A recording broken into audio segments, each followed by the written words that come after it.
So yan, good morning! Panibagong adventure, pupunta tayo sa bahay ni Ramon Magsaysay.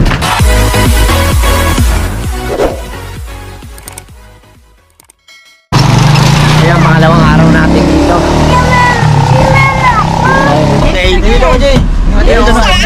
Ayan o, kasi makakarating tayo sa bahay ni Ramon Magsaysay.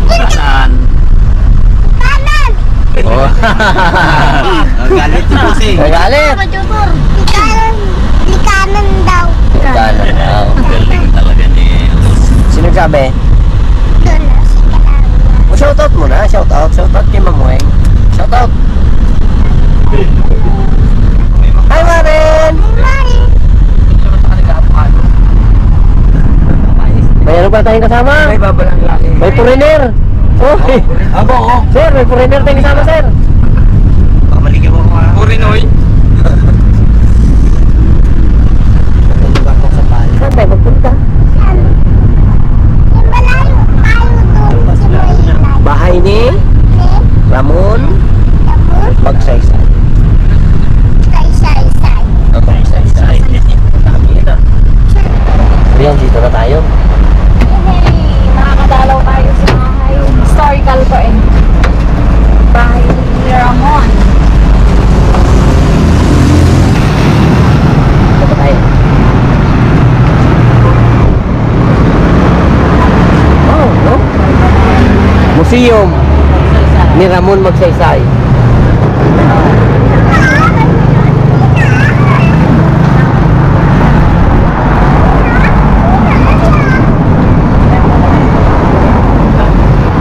Hindi po tayo hawak sa mga display kasi ang ating mga pawis, tayo ating mga kamay, o hindi na tayo upo dahil makaka-apekto, makasira sa koleksyon. Yan po. Ingatan lang po natin ang ating mga anak o mga bata. Yan, kailangan ko gabayan na po, wag lang po natin maiwalay dahil nasa second floor at sa agdanan baka madulas, no? Diyan din sa balkonahe, pwede. Diyan kayo, pero of course medyo maluwag yun, maingatan ng bata, hindi magtatakbuhan. Yan po. Kung may magsisiyar sa inyo, may siyarong tayo dyan. Male, female, and PWD. Tatlo po ang ating museo, dito po ang simula. Gallery 1, papaikot, then nakakita tayo sabay-sabay, Gallery 2 at Gallery 3. Pwede mag-take ng picture. Doon sa gitna, pwede mo po, kasi hindi original na upuan at lamesa yon. Pwede siya umupo. Sa second floor mamaya, bawal na kasi yun ay tunay. Yan, tunay na upuan at lamesa, bawal din nawakan at upuan. Yan, pwede. O, dito na ako tayo. Bubuksan ko na ilaw dito. Watch your step po, isang hanggang pababa. Sige, pwede mag-take picture sa panel board. Nakinukwento na lang buhay niya. Hindi man nahawak, pwede mag-picture sa tabi. Ang buhay niya magsaysay mula sa pagkabata hanggang sa pagiging pangulo. Yan. Pwede niya pumindot, pwede niya pag-touchscreen, okay lang. Kasi kinukwento ha, kaya paglaban niya bilang dalila, pwede niya pumindot. Yan. Yan ang panel board, kinukwento na lang buhay niya. Meron kaming araro kasi mayaman sila. Ang kanilang negosyo ay gumawa ng mga araro, kalesa at mga karton. So tunay ho yan. Mayaman ho sila, may kaya. Kumbaga yan ang ilan sa kanilang ginagawang produkto noon. By the way, nagdaliwanag, hindi ito bahay ni Ramon, bahay ng magulang niya. Yung pamilya Magsaysay, dinonate sa aming gobyerno mula sa Maynila, hindi kami Magsaysay. Nung dinonate sa amin to, butas-butas, sira-sira, nasira pa ng mga pinatubo. Kaya nireconstruct ko namin itong dating bahay nila para maging museo. Kung saan pinakikilala namin si Ramon Magsaysay, ang ating pangpitong Pangulo ng Bansa. Sige, pwede kayo mag-take ng picture sa paano po ng tawag, ang kanyang informasyon, baril niya, ginamit laban sa po. Sige, pwede mag-video. Ang laki ng baril niya. Tulad po yan. So, bukod niya. Although nakalutang ang paa niya, paway lang siya, pinamatakada natin presidente, 5'11" ang height. Kung ano sinabi ko na sa bisita, yun din ang binabanggit ko sa inyo ngayon. Bago naging presidente, Secretary of National Defense. Ayan. So, pinasusuko niya, uhuli nila ang mga rebelding komunista ng mga Muslim at rebelding mga komunista Huk. At ito ang mga nandito, ikinukwento ang storya na yun. Pwede hawakan. Ilan sa kanyang medal dahil marami siyang na-accomplishment o nagawa bilang Secretary of National Defense. Ayan. Tunay niyan na mesa, pwede mo picture sa likod, hindi nga natin nawakan, katulad doon na-touch din. Sa likod na mesa, pwede mo picture sa tabi nito. Yan, pwede mo picture. Ballpen, Ayan yung pistol panahon yun, dati. Yan. Napakatangkad niya guys, sinusuot niya siya bumibiyahe sa probinsya. Air Force Mechanic Uniform. Bukod dyan sa damit, ay yung paliwanag ko yung caption. Ang barong niya, unang presidente ng Lumpan, ang suot ay barong Tagalog, so tunay yung sinuot niya. Napakalakas niya nung siya tumakbo bilang pang-pitong presidente ng bansa. Ayan, nakita-kita nyo. Ilocano kasi si Quirino, kaya pwede siya tumakbo ng pangalawa termino yun, nanalo siya sa lugar na yan. Pero si Magsaysay, napaka-popular.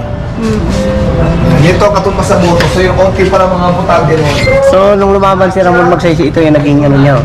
Paging Ramon Magsaysay, bilang pang-pitong Yung mga kalaban niya, Elpidio Quirino, Godin Subino.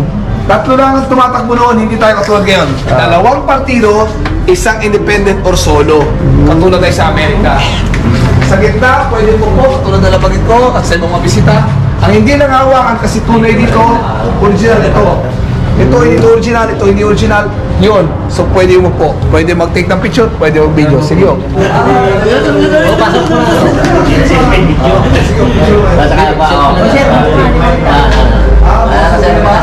Okay. Umuwi siya dito kasi ito ay dating bahay ng magulang niya. Yes. Pero bilang presidente, nakatira siya sa Malacanang. Dinadalaw niya lang ang bahay dati na ito ng magulang niya. Bahay ng magulang niya, ancestral house. Kasi nung nagkasawa siya, sa Maynila na siya nakatira. So, hindi siya dito nagkasawa sa Maynila, so doon siya nakatira. Tatlo ang kanalangan. Pupunta lang, dumadalaw sa magulang at ilang kapatid. So, makita yung mesas tapos sa taas yung kanyang tatluan. Dito, picture. Kaya tayo dito, bakit? Hanggang kami sa 7th floor. Ayan, no? Kami lang ang nag-arrange, naglagay ng mga koleksyon ni Presidente Magsaysay. Mga baston niya, baston or cage, hindi may natulya, pero kaya may baston. Pinapakita pa kapag may baston, mayaman ka or status symbol. Nagpagawa kami ng statwa ng pamilya Magsaysay. So pwede kayo mag-take ng picture sa gilid. Kung magpahawak ito, huwag sa likod, dito lang. Sa west side, pwede. Si Ramon sinusat ang kanilang tatlong anak. Si Teresita ang panganay, itong dalawa, ito ay patay na. Itong dalawa ay buhay pa. Milagros, 86 years old, sa Mandaluyong, sa Maynila, Metro Manila.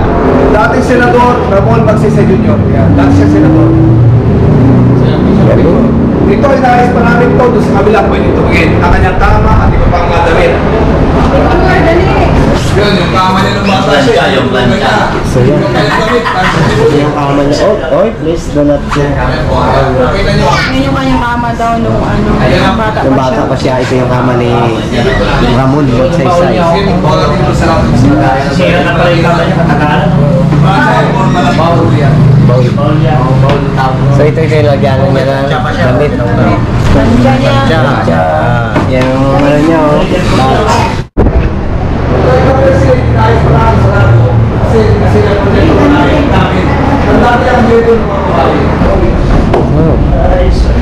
Ito yung dating labisa nila. Kumbaga dito na yung pita, yung dulo pa pinag-usiro, ang balakot, ang alam na isipin, ang namatay siya sa magsabang.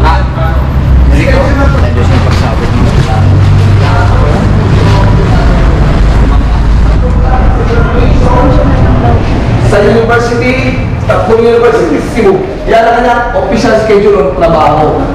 March 16, huling trabaho niya. Hanggang alas 12. Ang malungkot, madaling araw ng March 17, ayan, linggo, 1:15 umalis ang aeroplano, mga 1:35, sumabog po ang aeroplano. Minutes lang. Maraming mga teorya, kinukwento lang namin sa mga bisita kung ano ang tinanggap na dahilan ng pagsabog ng aeroplano. Ang tinanggap na dahilan ng pagsabog ng aeroplano, technical, o parte ng aeroplano na nasira yan daw. Ito po si Nestor Mata, ang nakita niya raw ay sumabog ngayon, nakasilaw at malakas na magsabog ng aeroplano habang nasa ere at nahati bago bumagsak sa mga manugat. Ito nasa Cebu pa, hindi pa siya nakabalik ng Maynila. Ito ang tinanggap nila. Yung iba naniniwala baka sinabutahe. Pwede rin kung ano man, kung ano man ang dahilan, patay pa rin ang ating presidente sa edad na 49. Bata pa. Si Nestor Mata, yung nag-iisang nabuhay, may libro. Ito ang isang page na kanyang libro, kinukwento niya, hindi niya kilala lahat ng 26 na pasahero, yan ang ilan sa pasaherong nakaupo sa eroplano. Anong palayaw? Binigyan ng palayaw ni Magsaysay, Mount Pinatubo. Sa nakaupo si Presidente, number 4. Tapos ito po si Nestor Mata, ito po ay nag-iisang nabuhay, siya yun. Si Presidente na dito. Ito ang kilala lang ni Nestor Mata, yung nabuhay, na mga kasama niya po. Pero lahat sila, 26. Ano siya? Volunteer din? Hindi o. Yan ay styrofoam lang. Pinulayan namin gold dito kami. Nung namatay siya, nagkaroon ng award, ipinangalan sa kanya, ang kilalang award sa buong Asia, Ramon Magsaysay Award Medal. Pero kung sa tunay, gold-plated at yung nanalo, binibigyan niya ang gold at $10,000. So, kaya lang namin display kasi pinangalan sa kanya na award nung namatay siya. Ang paglilibing niya, napakaraming tao sa Maynila. Escolta Maynila, ang kalye, papuntang Quirino Grandstand. Yan, yung tapat ng luneta. Malungkot yung asawa niya, 8 taon na agwat, nabiyuda, 41 lang siya, nang nabiyuda si Luz. So, naman si Presidente 49. Dinibig ko siya, Manila North Cemetery. Ang pinakamalaki cemetery sa Maynila. So, pinasama-sama lamang namin ng mga pictures ng pagdalibig ng Magsaysay sa Maynila. Kaya ito ang picture niya, nagsimula ko dito sa gusto. Naka-short, naka-matindi ko, nagkakamay, may carbide. Isa sa kanya pamana sa atin, sa kanya nagsimula bilang batas ang SSS, ang Social Security System. Siya pala. Nire-recognize sa SSS na simula kami na pinirmahan ni Pangulong Magsaysay ang batas na gumawa sa SSS. So sa kanya nagsimula ang SSS. Kumbaga ito yung Pangulong pati ng museum. Yung mga eskwelahan, building, ipinangalan kay Magsaysay. Katotohanan, yan. Dito, yung PRIMSU, President Ramon Magsaysay State University, ipinangalan kay Magsaysay. Sige, tingin na po. Sa naunahan mo niya, paglaro mo. Nanaligo siya. Ano dito na siya dati, magdaragat eh. Pagkulayin, namatay. Sige po, no problem. Wala ka matukan siya. Hindi pa siya Okay. ang malungkot na kamatay ng Presidente. Sa edad na 49, namatay na. Sunod ang ibang bahagi ng kanyang katawan. Kasi po, wala po tayo na yan. Kahit saan naman kayo. Ikot-ikot naman yan. Kahit saan. Sige po. Sige, videoan niyo. Matayan, dead.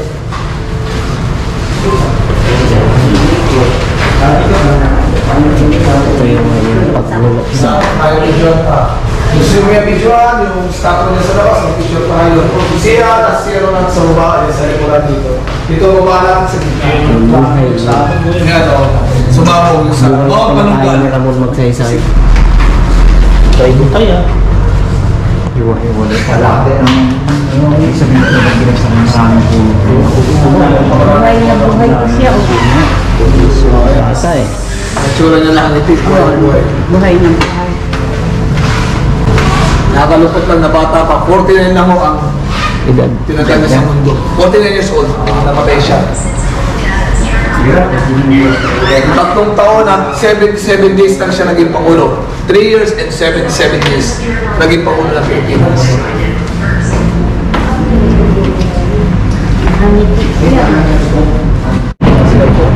Sige sir, muli po. Salamat po.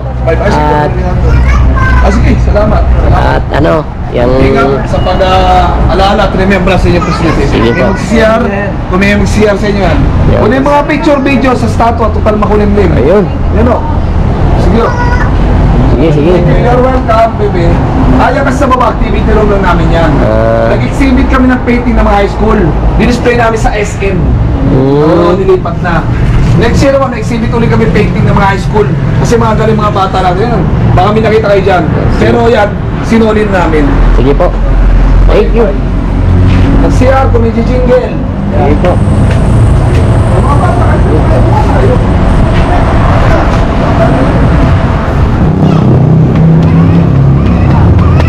Picture na si Barbaro. Wala, picture. Hop. So yan, natapos na natin na mag-ikot sa bahay ni Ramon Magsaysay. Ang ganda. So ngayon, uwi na tayo. Hindi rin tayo at natanghalin na nila. Makakain tayo doon para Panibagong addiction. tayo. Huwag lang nilang ulitin yung after ng after lang. Kailangan pumunta na, wala Oo, tara. Okay. So yan. Ang ano nila, ang open nila, from Tuesday to Sunday, 9 AM to 4 PM. Ang close naman nila every Monday.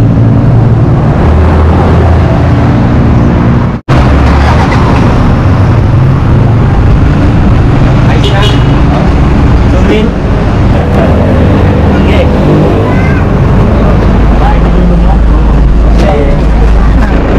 Yun, no? Okay na. Babalik na.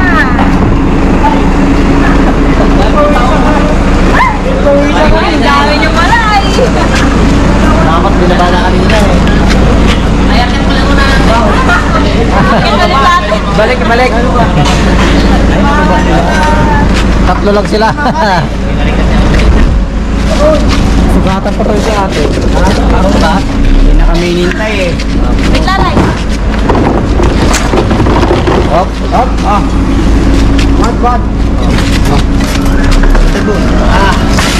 Yan na yung video okay. Babalik na natin.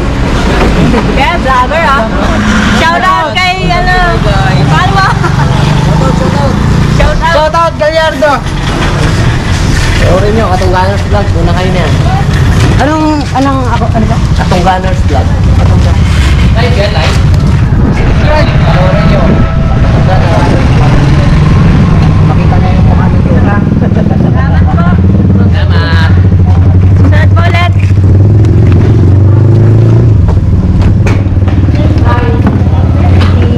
Yeah, salamat.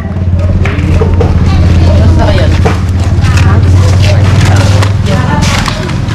Salamat.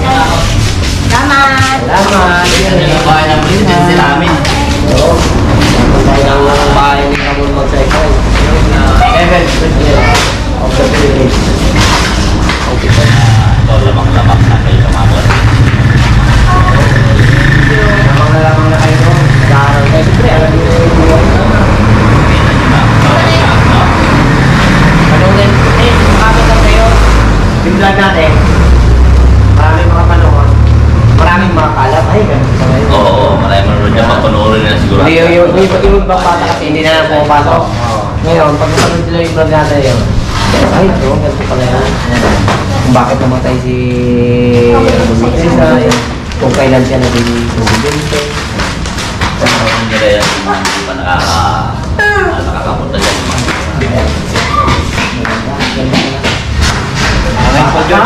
George. Alam mo na yan, ano? Hindi, ibig sabihin, nag-presidente siya. Nag-presidente Siya okay, no? 46. 3 months, ay 3 years. 3 years, 46 nga naging presidente siya, 46. 3 years kaya ano eh. 3 years and 77 days lang siya. 77 days, 3 years and 77 days. Siya lang ang naging presidente. Kaya pinakabatang hindi na namatay. Alam mo siya pala yung nag-ano ng SSS. Ibig sabihin, ngayon mo lang laman. Bakit tayo? Di ba nalala ko siguro dati yun siya yan? Nawala sa isip ko. Pero ngayon, alam mo. Ngayon lang natin nalaman para pati yung mga magulang natin tumatanggap na sa Ayan, sa SSS. Kailangan pag gano'n na kayo, magulang mo siya sa isip. Kaya ako, meron na ako. Oh, go! Okay. Kaya na. Kaya po tayo.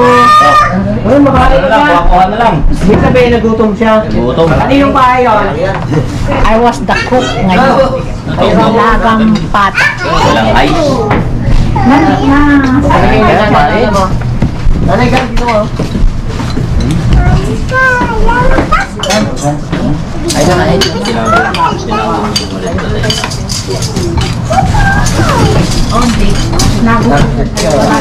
parang gusto niyo kumamaya. Alaw ko. William mo. Sarap. Ay, ang garap. Bentong. Ay, sarap na. Ang lapit. Ay, sarap. Ay, perfect. Sige na, sige. Ah. Lagyan sabaw. Ano? Okay. Ayan, sir. Gulay. Sabaw lang, marami na sabaw ah. Wala, sabaw lang. Sige lang. Kain lang, sige lang. Kain ka sabaw. Pwede na kong gula. Ay, wala sabaw. Oh, sige, sige. Pwede, sir. Oh, yan. Doon sa bukid sa Lalo. Ang lahat Ate? na. Ate? Ang galing sa kain. Naman. Masarap ng kain na kamay.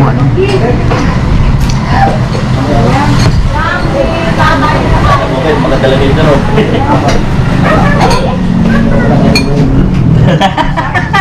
Tutulungan ko ba ako itabot? Ihipin mo. Kain po, kain. Kain po. Kain po, Bintong. Kami niya rin, yung ano, tata. Shoutout dyan kay Ate Digna. Masarap. Nagpunta ko dyan kanina, wala ka. Masarap ba mo lang bitchin? Wala ako ng medicine. Baka may bitchin dyan, hindi ako makain ng may bitchin. Oscar! Pag meron, parang sa buhay mo, problema mo yun. Kaya na po, ma'am. Hindi naman ako nagluto. Eh, kaso hindi siya nagluto.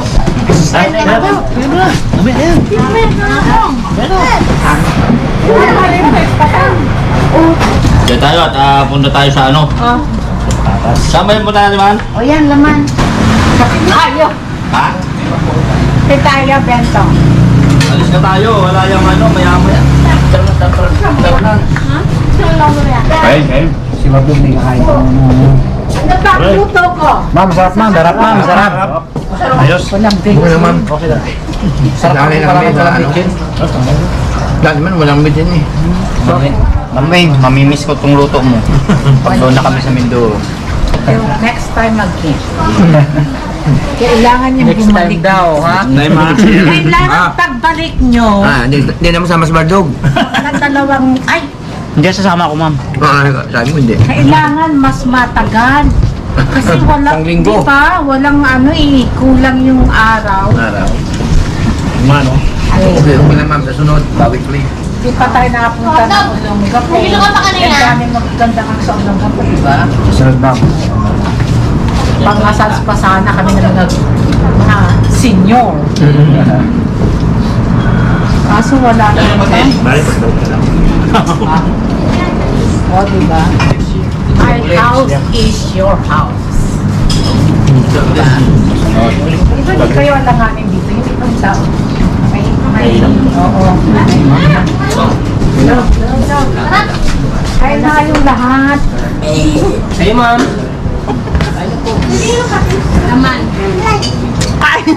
Babalik. Kaya mga guys. Dahil kung ulam mo. Diba?